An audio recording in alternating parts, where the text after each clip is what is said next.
Before this story begins, make sure you're alone. Dim the lights. And if you hear a sound behind you, don't turn around. This is Deathly Whispers. Be careful what you wish for. We tell our children that magic is real. We tell them a fat man in a red suit visits us. We tell them to leave out cookies and milk. But we never tell them the other rules.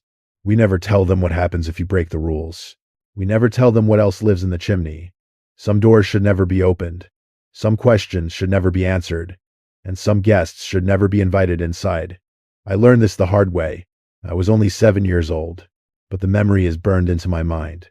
It is burned into my soul, like a brand on cattle. If you are listening to this, and if you are thinking of staying up on Christmas Eve, don't. Just go to sleep. Pull the covers over your head, and pray he doesn't stop at your house. I grew up in a house that felt alive. It was a large Victorian build. It sat on the edge of a dense pine forest. The winters there were brutal. Snow would pile up to the windowsills. The wind would howl through the eaves. It sounded like dying animals. But I loved that house, especially the living room. It had a massive fireplace. It was made of rough, dark stone. It was the heart of the home. My father always kept a fire burning in December. He said it was to guide Santa Claus. I was obsessed with Santa. I was a true believer. I didn't care about the toys. I just wanted to see him. I won. Ted to see the magic with my own eyes. That year, I made a plan. I was going to catch him in the act. I was going to be the first kid to shake his hand. It was December 24th. The house was quiet. My parents had gone to bed hours ago. The only light came from the dying embers in the fireplace and the soft glow of the Christmas tree lights. I crept out of my bedroom. I moved silent as a mouse. I had my dad's heavy flashlight in my hand. It felt cold and heavy. I made my way to the living room. There was a large armchair in the corner. It was positioned perfectly. From behind it, I could see the whole hearth. I squeezed myself into the space behind the chair. I pulled my knees to my chest. I settled in for the long wait. The carpet was scratchy against my legs. The air smelled of pine needles and wood smoke. It was the smell of Christmas, or so I thought.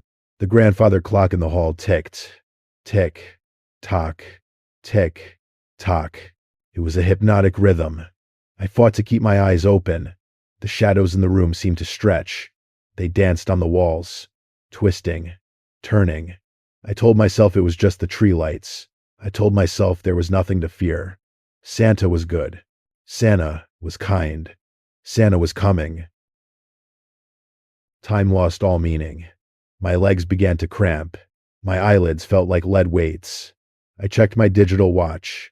It was 1:58 a.m., almost 2 a.m. The witching hour. The house seemed to hold its breath. Even the wind outside died down. The silence was absolute. It was heavy. It pressed against my eardrums. Then I heard it. It wasn't sleigh bells. It wasn't the clatter of hooves. It was a sound from inside the chimney. Thud. It was a heavy sound, wet, like a slab of raw meat hitting concrete. My heart slammed against my ribs. My breath caught in my throat. Hez here. I thought my chest would explode with joy. A cloud of soot puffed out from the grate. It dried her head, ifted into the room like black fog. But something was wrong. The smell hit me first. It didn't smell like candy canes. It didn't smell like a bakery.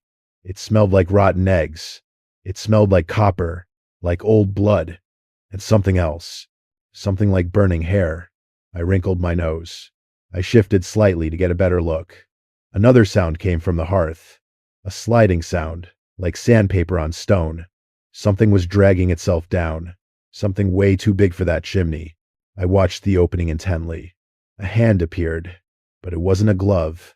It wasn't a mitten. It was long, pale, naked.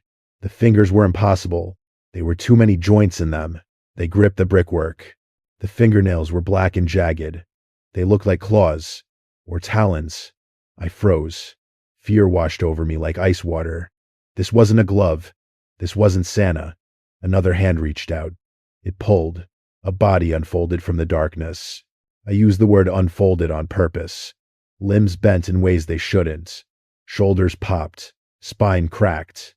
It stood up on the hearth rug. It kept standing up and up It was huge, at least 7 feet tall, maybe taller. It towered over the Christmas tree. It was thin, skeletally thin. Its skin was the color of curdled milk. It was covered in black streaks. Soot and ash clung to its wet skin. It looked like a shadow that had grown solid. It wore no clothes, no red suit, no boots, just that pale, oily skin. It stood completely still. It faced the tree. I couldn't see its face yet. I only saw its back. Its spine protruded sharply, like a ridge of spikes down its back. I was trembling uncontrollably. My teeth wanted to chatter. I bit my lip to stop the sound. I tasted blood. The creature didn't move like a human. It didn't walk. It glided. It slid across the carpet. It moved towards the gifts. It didn't leave footprints. It left a trail, a black, oily smear on my mother's white rug. I should have closed my eyes. I should have looked away. But I was a child, and children are curious creatures. I needed to know. Maybe it was a mask? Maybe it was a helper? My brain tried to rationalize the horror. It tried to make sense of the nightmare. My hand tightened on the flashlight. My thumb rested on the switch. I didn't think. I just acted. I needed to see. Click. The beam of light cut through the dark. It hit the creature square in the back. The light was bright yellow. Dust motes danced in the beam. The creature stopped. It froze instantly. The room went cold, unnaturally cold. The frost on the windows spread instantly. The creature slowly turned. It fed with a jerky motion, like a stop-motion monster. Tick, turn, tick, turn, until it faced me completely. I gasped. The air left my lungs. There was no face. There was nothing. No eyes to see me. No nose to smell me. No mouth to speak to me. Just a smooth, blank surface. It looked like an egg, or a skull wrapped tightly in wet parchment. The light reflected off its slimy head. It was the most terrifying thing I had ever seen. It had no sensory organs. Yet, I knew it was looking at me. I could feel its gaze. It felt like needles on my skin. It felt like pressure in my head. The flashlight shook in my hand. The beam wobbled on its chest. I saw its ribs pushing against the skin. I saw a dark pulse underneath. It raised that long, terrible arm. The elbow bent backwards. The wrist snapped into place. Those spider-like fingers extended. One finger pointed right at me. It pointed at my hiding spot. It knew. It had always known. It took a step towards me. Then another. It loomed over the armchair. I was trapped. I was a rat in a corner. I tried to scream. I opened my mouth, but no sound came out.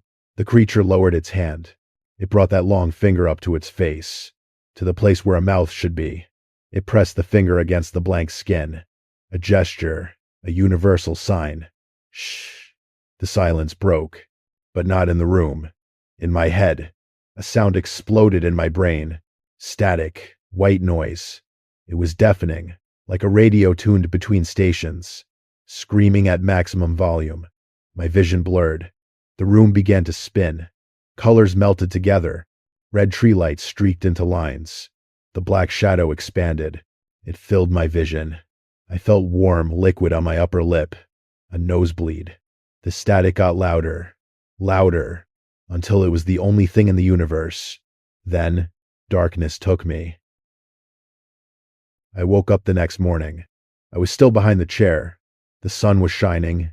It was bright and cheerful. My mother was shaking my shoulder. She was laughing. She said I must have fallen asleep waiting. She said Santa had come. I felt sick. My head throbbed. There was dried blood on my face. I pushed past her. I looked at the carpet. My parents didn't notice at first. They were too busy with the gifts. But I saw it, leading from the fireplace to the chair. Scorch marks. Black, burned footprints. The carpet fibers were melted.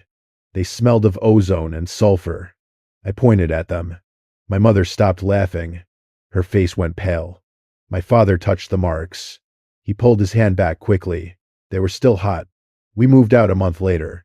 They blamed it on faulty wiring. They blamed it on the old chimney. But we all knew. We never spoke of it. Not once. I am 30 years old now. I live in a city. I live in a high-rise apartment. I have no fireplace. I have no chimney. I don't celebrate Christmas. I treat December 25th like any other day. I keep my lights on. I keep my curtains drawn. But trauma has a way of following you. It leaves a mark, like a footprint on a rug. Tonight is Christmas Eve. I am sitting at my desk. I am typing this out because I need someone to know. I need to warn you. About 10 minutes ago, the lights flickered. My computer screen glitched, and then I heard it. A faint sound coming from the air vent above my head. Thud. Heavy. Wet. And now the smell is back. Sulfur. Rotting earth. My nose has started to bleed. I can feel the pressure in my skull. The static is starting. It's low, but it's there. He found a way in. He always finds a way in. I have to go now. I have to hide. Please, listen to me. If you hear a noise tonight, if you hear a thud in the chimney, don't look. Stay in bed. Keep your eyes closed. Because if you see him, he keeps you. They say you should never bring used items home, especially not around the holidays. Objects hold on to memories like sponges, and sometimes they hold on to grudges. I never believed in haunted antiques. I thought it was just superstition. That was before I found the ornament, and before my life turned into a nightmare. It happened 2 years ago. I was living alone in a large house. The silence was deafening during December. I wanted to feel the holiday spirit, so I went driving in the rain. I ended up at a small thrift store. It was on the edge of town. The windows were dusty and dark. A bell chimed weakly when I entered. The air smelled of old paper and mothballs. I walked through the narrow aisles. The shelves were packed with forgotten things. Then I saw it in a glass case. It was a vintage Christmas ornament. It sat alone in a black velvet box. The shape was like a heavy teardrop. The color was a deep, dark crimson. It did not look like bright holiday red. It looked like dried blood. There was gold filigree painted on the sides. It looked Victorian and very expensive, but it also felt incredibly sad. I asked the owner for the price. He was a thin, nervous man. He looked at the object with fear. His hand shook when he unlocked the case. He did not want to touch it. He used a cloth to pick it up. "Just take it," he whispered to me. "Get it out of my shop." I thought he was joking, but his eyes were dead serious. He looked relieved to see it go. I should have walked away right then. That was my first red flag. But I was foolish and curious. I took the free gift and left. The drive home felt colder than usual. I put the ornament on the passenger seat. I swear I felt cold air coming from it, like an open freezer door. I got home and unpacked it. The glass felt heavy in my hand. It was cold enough to burn my skin. I hung it on my Christmas tree, right in the front and center. It reflected the room like a dark mirror. I stepped back to admire the tree. The red bulb seemed to absorb the light. The other ornaments looked dull beside it. I felt a sudden wave of exhaustion, so I went to bed early that night. The house was perfectly silent, until exactly 3 a.m. I woke up to a sound. It was sharp and rhythmic. Tink, tink, tink. It echoed from the floor below. It sounded like a fingernail tapping on glass. I lay in bed and held my breath. My heart hammered against my ribs. I thought someone had broken in. Maybe a burglar was downstairs. I grabbed my heavy flashlight. I walked into the hallway. The floorboards creaked under my feet. The air in the hallway was freezing. I could see my breath in the beam of light. I walked down the stairs slowly, one step at a time. I dotted the light at the living room. The room was empty. The windows were all closed and locked. The front door was bolted shut. There was no one there. I pointed the light at the Christmas tree. That is when I saw it. Every ornament on the tree was still, except for one, the red teardrop ornament. It was moving violently. It was not just swaying. It was swinging back and forth, like a pendulum on a clock. It hit the pine branches with force. Swish, swish, swish. I watched it in total disbelief. There was no draft in the room. The heat vents were off. It was defying the laws of physics. I walked closer to the tree. The swinging did not stop. It seemed to get faster as I approached. I reached out my hand to stop it. I grabbed the glass bulb. I gasped and pulled my hand back. It was no longer cold. It was hot, searing hot, like a coal from a fire. Pain shot through my fingers. "This is impossible," I whispered. I used my shirt to grab it. I yanked it off the tree branch. The moment it was off the tree, it stopped. The heat faded instantly. It became ice cold again. I did not want it in the living room. I walked into the kitchen. I opened the junk drawer. I shoved the box inside. I slammed the drawer shut. I even turned the key to lock it. I backed away from the kitchen counter. My hands were trembling uncontrollably. I ran back upstairs to my room. I locked my bedroom door. I tried to tell myself I was dreaming. Maybe it was a hallucination. I squeezed my eyes shut, but I could not sleep. I kept hearing phantom sounds. Tink, tink, tink. It felt like the sound was inside my head. The next day was Christmas Eve. The sun was shining outside, but inside, the house felt gloomy. Shadows seemed to stretch in the corners. I felt like I was being watched. I kept looking over my shoulder, but the rooms were always empty. I checked the kitchen drawer 10 times. It was still locked tight. The ornament was still inside. I tried to focus on the holiday. I had gifts to wrap for my family. They were coming the day after Christmas. I spee. NT. The evening wrapping presents. I used thick, expensive paper. I used strong tape and ribbons. There were 5 boxes in total. One contained a heavy blender. Another had a stack of thick clothes. The others were toys for my nephews. The boxes were sturdy cardboard. I placed them carefully under the tree. They looked beautiful and pristine. I sat on the couch and drank tea. The tree looked empty without the center ornament, but the air felt lighter without it. I thought the nightmare was over. I turned off the lights at midnight. I went upstairs to sleep, but sleep was difficult that night. The house made strange groaning noises, like the wood was settling under pressure, or like something was walking. I heard soft thuds on the carpet. It sounded like barefoot steps, pacing back and forth in the living room. I was too terrified to check. I pulled the blankets over my head. Then I heard a new sound. It was not tapping this time. It was the sound of tearing, ripping and shredding. It sounded wet and violent, like a wild animal eating a meal. Crunching of cardboard, snapping of plastic. I was paralyzed with fear. I lay there for hours listening. The sound stopped around dawn.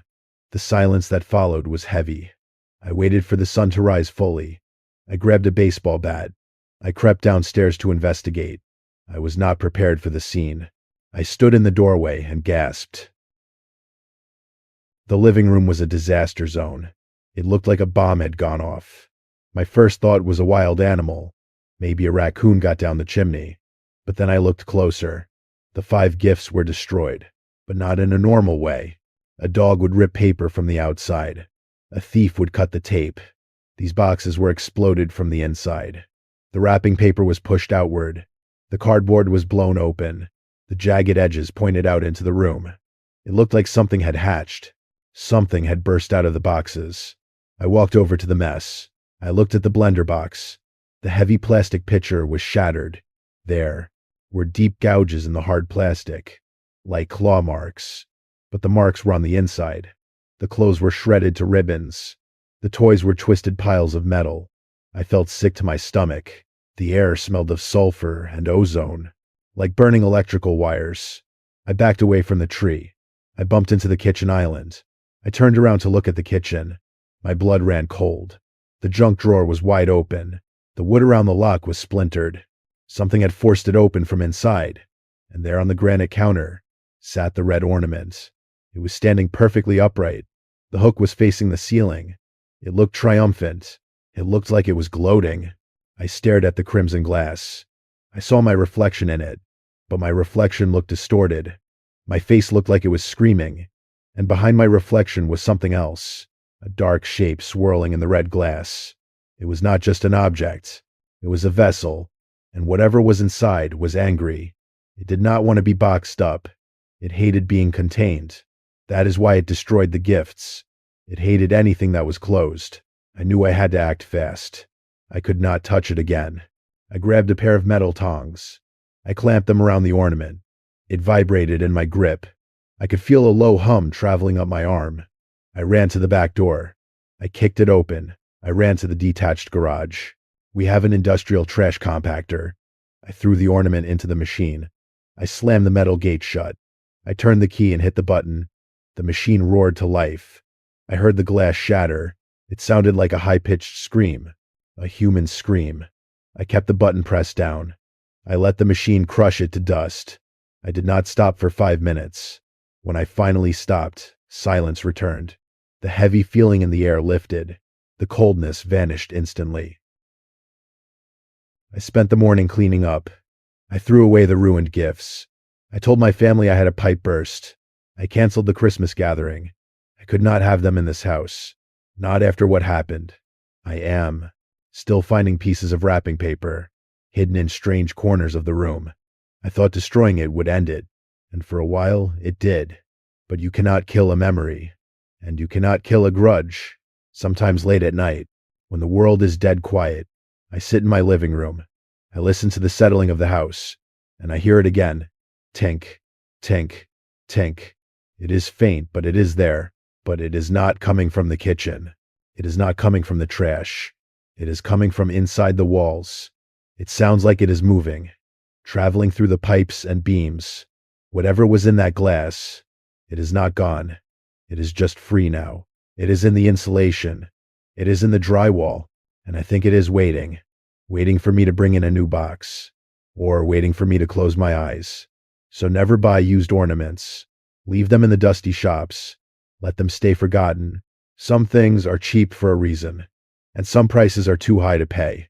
You never know what is trapped inside, waiting for you to take it home, and waiting to break out. There are things in this world that should not exist. There are predators that hunt us in the snow. They do not hunt with claws or teeth at first. They hunt with our own voices. They steal the sounds of the ones we love. They wait in the dark for us to slip up. They just want us to open the door, to invite them inside. This is the story of how I lost my innocence, and how I learned that the winter has eyes. It happened in 2008. I was 10 years old, and I never looked at the snow the same way again. We were driving to my grandparents' farm for Christmas. It was deep in rural Minnesota, the kind of place where the roads have no names. The nearest neighbor was miles away. It was just us and the endless white fields. The winter that year was brutal.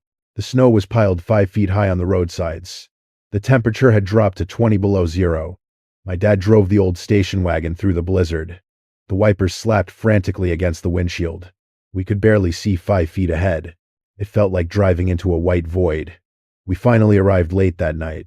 The farmhouse stood like a dark skeleton against the sky. It was old and creaky. Its smell smelled of pine wood and dust.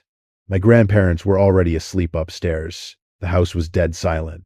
My parents were exhausted from the 10-hour drive. They didn't even make it to the guest room. They collapsed on the pull-out sofa in the living room. They were asleep within minutes. But I was wide awake. I was wired on sugar cookies and holiday excitement. I sat in the kitchen with my Game Boy. The only light came from the small green screen. The kitchen was freezing cold. I could see my breath puffing in the air. The wind howled outside. It rattled the old window panes. It sounded like angry spirits trying to get in. I tried to focus on my game, but the silence of the house was heavy. It pressed against my ears. Tick, tock. The grandfather clock in the hall was loud. Then the wind died down for a moment. The silence returned, deeper than before, and that is when I heard it. Danny. It was a whisper. Danny, come here. I froze. My thumb stopped mashing the buttons. I looked up at the dark window. It was my dad's voice. It was coming from the backyard, right outside the kitchen door. My 10-year-old brain tried to make sense of it. Why was Dad outside? He was just sleeping in the living room. Maybe he woke up. Maybe he went out to check the generator. Maybe he saw a deer. Danny, come out here. The voice came again. It was clearer this time. But me thing was off. It sounded flat, like someone reading from a script, but it was definitely his voice. I slid off the tall kitchen chair. My bare feet hit the ice-cold linoleum floor. I shivered. I walked slowly toward the back door. The door was heavy solid wood with a small window. The glass was frosted over with thick ice. I couldn't see anything outside. I pressed my ear against the cold wood. Dad, I whispered. Danny, open the door. It is so cold out here. The voice was pleading now. It sounded like he was shivering. I felt a pang of guilt. My dad was freezing to death outside, and I was just standing here. I reached for the deadbolt lock. My hand wrapped around the cold metal latch. Hurry, son. Let me in. Please. The urgency in his voice made my heart race. I started to turn the lock. Click. The deadbolt slid back. I reached for the round doorknob. I was about to twist it. I was about to open our home to the night. Then I heard a sound from the living room. It was loud, rhythmic, guttural. Snore, whistle, snore. My hand froze on the doorknob. That was my dad's snore. I knew that sound anywhere. It shook the walls every night. My heart hammered against my ribs. I turned my head slowly. I looked through the kitchen archway. I could see the living room. The Christmas tree lights were blinking softly. Red, green, red, green. And there he was. My dad was on the sofa. He was fast asleep. His chest rose and fell with every loud snore. My blood turned to ice in my veins. If Dad is sleeping in there, then who is standing 2 feet away from me? Who is on the other side of this door? Danny. Why did you stop? The voice outside changed instantly. It wasn't shivering anymore. It wasn't pleading. It was angry. It was impatient. Open the door. It didn't sound like my dad anymore. It sounded like wet gravel. It sounded like a machine trying to mimic a human. I backed away from the door. My breath hitched in my throat. I grabbed the deadbolt again. With trembling fingers, I slid it back. Click! I locked it. Silence. Total silence from the other side. Then, the doorknob moved. It turned slowly to the left, then slowly to the right. It rattled against the lock. Something was testing the door. Something wanted in. I backed away until I hit the kitchen island. I didn't scream. I grabbed a steak knife from the counter. My hands were shaking so bad I almost dropped it. I ran on my tiptoes into the living room. I shook my dad's shoulder. Hard. Dad, I hissed. Dad, wake up. My dad grunted and opened one eye. He looked confused. Danny, what's wrong? There is someone at the back door, I whispered. He sounds just like you. My dad's confusion vanished instantly. His yes, went sharp. He sat up, putting a finger to his lips. He signaled me to get down. He reached under the sofa. He pulled out his hunting shotgun case. He assembled it in seconds. The metallic clicks were the only sound in the room.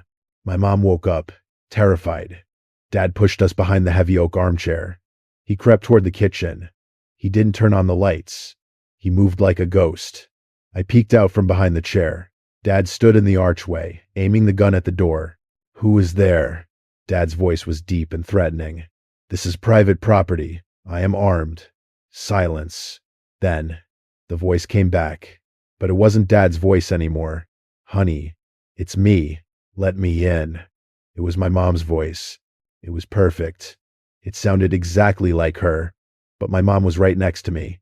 She was trembling, clutching my hand so hard it hurt. Dad didn't waver. I said, get back, he shouted. The thing outside laughed. It wasn't a human laugh. It was a high-pitched, chattering sound, like a hyena mimicking a baby. Then, the violence started. Slam. Something threw its entire body weight against the door. The wood groaned. Dust fell from the door frame. Slam. Open it, the voice screamed. It was a mix of my dad, my mom, and something demonic. Open it now. My dad pumped the shotgun. CHHK. Come in and you die, he roared. He was ready to fire through the door. The banging stopped abruptly. We waited. 1 minute. 5 minutes. 10 minutes. Nothing but the wind. Dad didn't lower the gun. He stood there like a statue until sunrise. When the sun finally came up, the storm had passed. The world was bright and innocent again. Dad carefully unlocked the door. He kicked it open, gun raised. The backyard was empty, just a blanket of pristine white snow. But then we looked down. The porch was covered in scratches, deep gouges in the wood, like someone had taken a knife to it, and the footprints in the snow. They were burned into my memory forever. They were human-shaped, but they were wrong. They were too long, too narrow, and the toes were splayed out unnaturally. They led from the woods. They walked right up to the door. They paced back and forth 100 times. And then, they didn't lead back to the woods. They led to the side of the house. Dad followed them. He looked up. The tracks went up the vertical wall. Whatever it was, it had climbed up to the roof. It had been sitting on top of us all night, waiting for a window to be unlocked, waiting for a chimney to be open. We packed our bags in 10 minutes. We left that farm and never went back. My grandparents sold the place a month later. They said they felt watched. I am an adult now. I live in a city, on the 10th floor, far away from the woods. But sometimes, when I visit my parents, and I hear my dad calling me from another room, I don't answer right away. I wait. I walk into the room to make sure it's really him, before I say a word, because I know what lives in the snow, and I know it is still hungry. They say the camera never lies, but sometimes I wish it would. There are truths that should stay buried. Christmas is supposed to be safe. It is the season of light and family. We gather in crowds to feel secure. We use noise to drown out the silence. We use bright lights to banish the dark. But we are making a terrible mistake. Ghosts love the crowds just as much. It is the perfect place for them to hide. They stand right behind you in the crush. They breathe in your joy and your warmth. And they wait for you to look away. This story happened 3 years ago. It happened at my Aunt Sarah's house. She lives in Boston, in an old district. Her house is a Victorian-era relic. It is beautiful, but it feels heavy. The hallways are long and always dim. The floorboards groan like dying animals. Sarah is obsessed with capturing memories. She fears forgetting more than anything. Every year, she sets up her camera. It sits on a tripod in the dining room. Its red eye blinks in the corner. It records every moment of our dinner. After a few drinks, we forget it exists. We ignore the cold lens watching us. We think we are the masters of the house, but we are just the temporary guests, and the real owner is watching us. That night, the snow was falling hard. A blizzard was burying the city of Boston. The wind howled against the glass panes. It sounded like someone screaming outside. Inside, the fireplace was roaring hot. The house was packed with 20 people. The smell of roast turkey filled the air. We passed heavy platters of food around. Crystal glasses chimed in a happy rhythm. Laughter bounced off the high ceilings. Everything felt perfect on the surface, but I felt something was wrong. A strange feeling settled in my gut. I was sitting with my back to the hall. That dark corridor leads to the bedrooms. It is a dead zone of shadows. Throughout dinner, I felt a draft. There's not a normal winter breeze. It was sharp and focused like a blade. It hit the back of my neck constantly. I shivered and pulled up my collar. I turned around several times to check, but the hallway was empty and black. It looked like a gaping mouth waiting. I told myself it was just the alcohol, or just the drafts of an old house. Aunt Sarah was beaming with happiness. She moved around, filling everyone's plates. She had no idea what she was filming. The camcorder tape spun silently in the corner. It was capturing things eyes could not see. We ate and drank until late at night.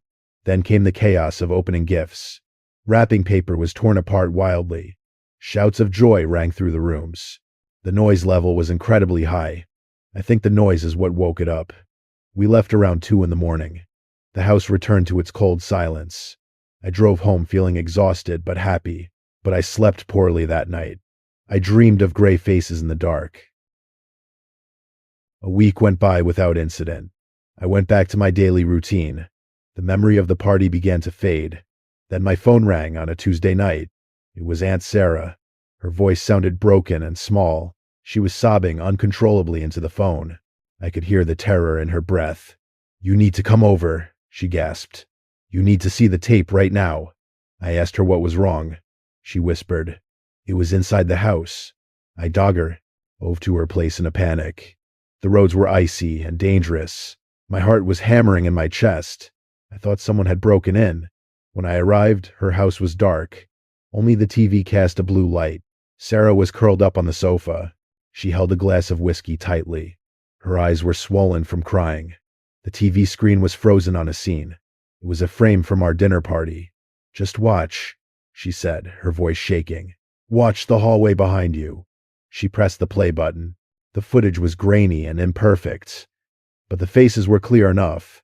At first, it looked totally normal. We were eating and passing the gravy. My uncle was making a loud toast.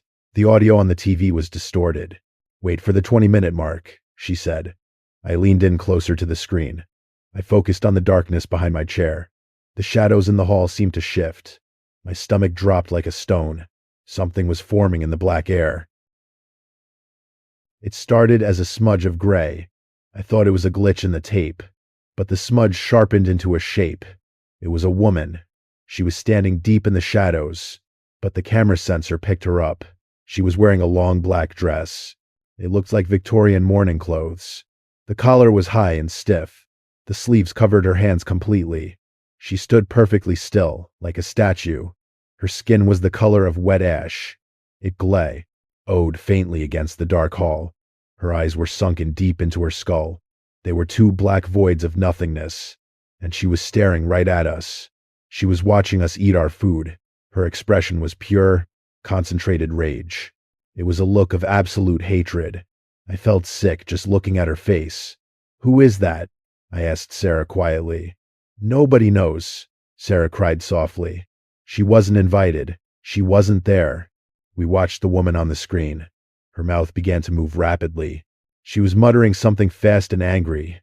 Her jaw twitched with violent spasms. She was screaming at us in silence. Our laughter on the tape drowned her out. She stood there for a full hour, just hating us with her dead eyes. Then we started opening the gifts. The woman in the video suddenly moved. She did not walk like a human. Her movement was jerky and unnatural. She stepped out of the hallway shadows. She walked right into the dining room. She walked behind the backs of my family. Nobody on the tape noticed her presence. She moved towards where I was sitting. In the video, I saw myself react. I stopped laughing and rubbed my neck. That was the cold draft I had felt. She leaned down close to my ear. Her gray face was inches from mine. Her black eyes widened in fury. She screamed something silent at my neck. I stopped breathing as I watched this. I had been so close to something evil. She straightened up her rigid body. She walked right through my chair. She headed straight for the back door. The heavy wooden door was locked tight. She did not open it. She simply melted into the solid wood. She faded away like smoke in the wind. Sarah turned off the TV abruptly. The room plunged into sudden darkness. We sat there in a terrified silence. I felt like she was still watching us. We could not let this go unexplained. The next day, we did some research. Sarah found the previous owners of the house, an old couple who lived there for decades. We showed them the video footage. When the woman in black appeared, they gasped. The LD wife went pale and dropped her cup. "Oh, dear God," she whispered. "That is Mrs. Gable. We thought she was finally at rest." They told us the history of the house. Mrs. Gable died there in 1920. She died in the master bedroom downstairs. She was a woman who hated noise. She despised parties and loud gatherings. She wanted her home to be a tomb. Our celebration had disturbed her sleep. Our joy was an insult to her memory. We were the intruders in her space. Aunt Sarah moved out 2 months later. She could not sleep in that house again. She said she saw the woman in mirrors. Every time she laughed, the woman appeared. Sarah sold the house for a low price. We never celebrate Christmas there anymore. But the fear has stayed with me. I look at family videos differently now. I find myself scanning the dark corners. I look past the smiling faces of friends. I look for the uninvited guests in the back. How many of them are watching us right now? How many stand in the corner while we sleep? Next time you are at a loud party and you feel a sudden, cold draft, do not turn around to look. Just pull your coat tighter and pray. Because if you see them, it is too late. Some memories are better left unrecorded, and some guests never truly leave.